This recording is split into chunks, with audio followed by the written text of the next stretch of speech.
رشوت سے توبہ کریں۔ جو رشوت لیتے ہیں دیتے ہیں وہ توبہ کریں۔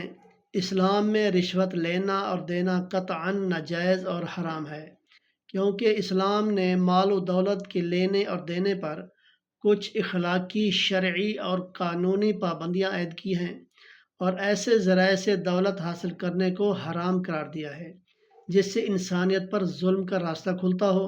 لہذا اسلام میں رشوت شرعاً حرام اور قانوناً جرم ہے۔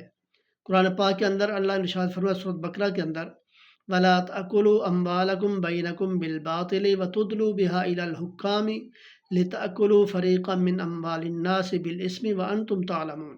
اور تم آپس میں ایک دوسرے کے مال باطل طریقے سے نہ کھاؤ اور نہ اسے حکام تک پہنچاؤ کہ جس سے تم لوگوں کے مال کا ایک حصہ گناہ سے کھا جاؤ، اور یہ کہ تم جانتے ہو۔